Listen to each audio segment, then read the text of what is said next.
Bienvenue à tous sur Ligne Globale. Aujourd'hui, nous plongeons dans un moment de tension politique rare, presque historique, au cœur des institutions françaises. Le projet de loi de finances pour 2026, autrement dit, le budget qui conditionne le fonctionnement de l'État, de ses services, de ses investissements, de ses dépenses sociales, vient de subir un revers spectaculaire. La partie consacrée aux recettes a été rejetée par Assemblée nationale. Ce rejet n'est pas un simple épisode parlementaire, comme il en existe parfois. Il intervient après plus de 120 heures de débat, au terme d'une session où le gouvernement espérait faire adopter un des budgets les plus scrutés de la décennie. Et pourtant, malgré l'urgence de la situation économique, malgré les besoins de financement, malgré la pression des marchés et des partenaires européens, la majorité présidentielle n'a pas réussi à rallier suffisamment de voix pour valider le texte. Le calendrier constitutionnel, lui, n'attend pas. Pour que le budget entre en vigueur au 1er janvier, il doit être adopté définitivement avant la fin décembre. Le rejet de l'Assemblée déclenche donc une véritable course contre la montre institutionnelle. Le texte doit maintenant être transmis au Sénat. Et le Sénat, traditionnellement plus prudent, parfois plus conservateur, parfois plus enclin à réécrire profondément les projets venant du gouvernement, devra se prononcer dans un délai extrêmement court. Ce qui se joue ici dépasse largement un simple vote technique. Il s'agit d'une bataille pour la crédibilité budgétaire de l'État français. C'est aussi un test politique pour une majorité déjà affaiblie. Et ceci est finalement une question. Que devient un pays lorsque son Parlement est incapable de voter son budget? Installez-vous, car nous allons analyser ensemble ce qui s'est passé, pourquoi cela s'est produit, quelles sont les conséquences possibles et ce que cette crise dit du futur financier, politique et institutionnel de la France. Le premier problème est brutal. Assemblée nationale a rejeté la première partie du projet de loi de finances, celle qui concerne les recettes. Ce vote constitue un échec direct pour la majorité présidentielle. En France, un budget comporte deux grandes parties, les recettes puis les dépenses. Et si la première partie tombe, le texte entier chute automatiquement. C'est la règle. La conséquence immédiate est limpide. L'examen du budget par les députés est interrompu. La deuxième partie, qui devait porter sur les dépenses de chaque ministère, ne sera pas débattue. L'Assemblée perd donc son rôle traditionnel de contrôle et d'ajustement du budget. Elle n'aura pas l'occasion de modifier les lignes budgétaires ni de proposer des amendements significatifs. Le pouvoir se déplace ailleurs. Deuxième problème, le calendrier. L'article 47 de la Constitution impose des délais stricts. Le projet de loi de finances doit être adopté dans les 70 jours suivant son dépôt. Nous sommes déjà dans la dernière ligne droite. En rejetant la partie recettes, l'Assemblée renvoie mécaniquement le texte vers le Sénat. Mais ce dernier n'a que quelques jours, tout au plus quelques semaines, pour l'examiner, l'amender et le renvoyer à l'Assemblée en deuxième lecture. Autant dire que le temps manque cruellement. Troisième problème, l'image. Pour les marchés financiers, pour les partenaires européens, pour les agences de notation, l'incapacité à adopter un budget est un signal d'instabilité. Dans un pays où la dette dépasse 110% du PIB, où les dépenses publiques représentent près de 60% de la richesse nationale, où la moindre variation des taux d'intérêt coûte des milliards, ce genre de crise budgétaire n'est pas anodin. Quatrième problème, la majorité présidentielle. Incapable de rassembler, fracturée, parfois isolée, elle ne peut plus compter sur un soutien automatique. Les oppositions, qu'elles soient de gauche, de droite, souverainistes ou centristes, ont trouvé un point de ralliement. Le refus un budget considéré comme insuffisant, incomplet ou mal structuré. Sur ce vote, les clivages idéologiques s'effacent. C'est une coalition négative, mais redoutablement efficace. Cinquième problème, l'effet domino. Sans budget voté à temps, la France pourrait devoir recourir à une loi spéciale de finances, un mécanisme exceptionnel permettant d'assurer la continuité des services publics. C'est légal, mais politiquement désastreux. C'est l'aveu d'une impasse. Ces problèmes posent une question essentielle.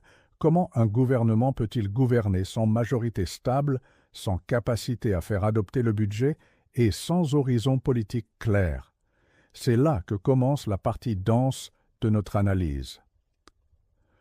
Pour comprendre la crise, il faut revenir à plusieurs éléments clés: le contenu du budget, les raisons du rejet, les rapports de force politiques, le rôle du Sénat et les scénarios possibles pour la suite.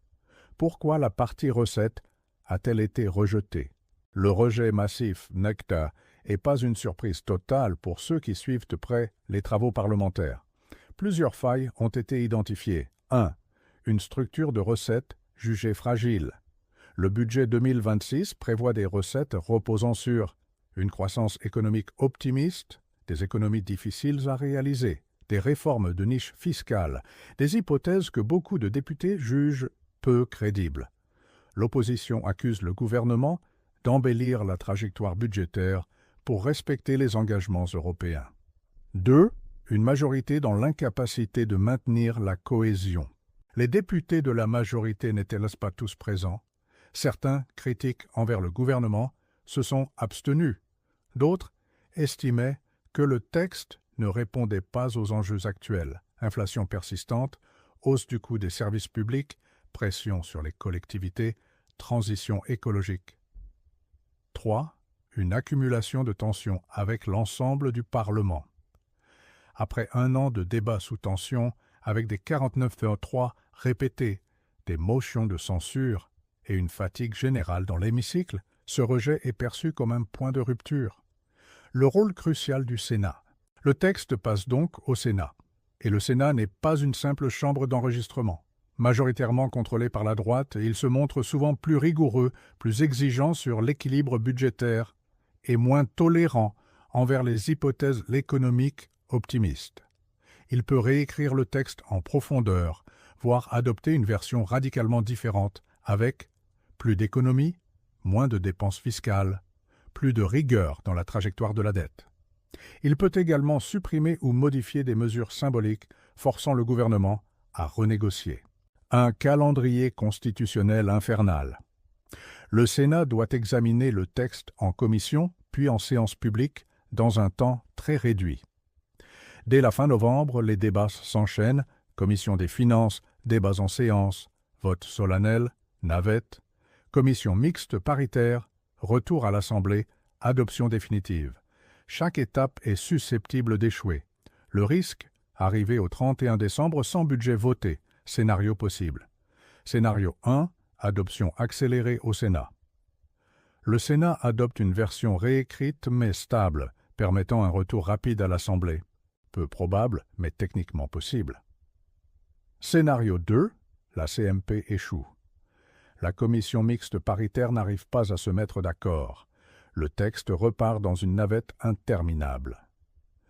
Scénario 3, le gouvernement tente un passage en force, usage d'outils constitutionnels, éventuellement un 49.3 au Sénat, si la réforme constitutionnelle en cours l'autorise, non garantie. Solution explosive. Scénario 4. La France entre en régime de fin de gestion. On applique une loi de finances temporaire. Les dépenses sont limitées au strict nécessaire. Ce scénario affaiblit fortement la position du pays en Europe. Les conséquences économiques. Le rejet du budget crée une incertitude pour les marchés, un risque de dégradation des notes souveraines, une perte de crédibilité internationale, un doute sur la capacité de la France à se réformer. Pour les citoyens, cela signifie retard d'investissement, difficultés pour les hôpitaux, écoles, communes, incertitude sur les prestations sociales, tension accrue entre l'État et les territoires. Un révélateur politique. Ce rejet n'est pas seulement technique, il révèle un Parlement fragmenté, une majorité minoritaire, une opposition déterminée. Un État en difficulté dans la gestion de ses finances. C'est un signal d'alarme. Ce qui vient de se passer à elle, Assemblée nationale n'est pas un simple épisode parlementaire. C'est un moment charnière qui pose 3 questions fondamentales. La France peut-elle encore se gouverner normalement? Une majorité affaiblie peut-elle adopter un budget dans un pays aussi complexe? Et que devient une démocratie lorsque son propre Parlement bloque son fonctionnement financier? Le Sénat va maintenant jouer un rôle décisif. Mais quel que soit le résultat, la crise a déjà laissé une trace profonde. Elle révèle un pays traversé par des tensions politiques majeures, une majorité trop fragile pour gérer un budget ambitieux et des institutions qui fonctionnent sous contrainte permanente. L'année 2026 n'a pas encore commencé, mais elle s'annonce déjà comme un tournant politique et institutionnel majeur. Merci d'avoir suivi cette analyse. Nous continuerons à décrypter, expliquer et analyser les enjeux qui façonnent l'avenir politique et économique de la France.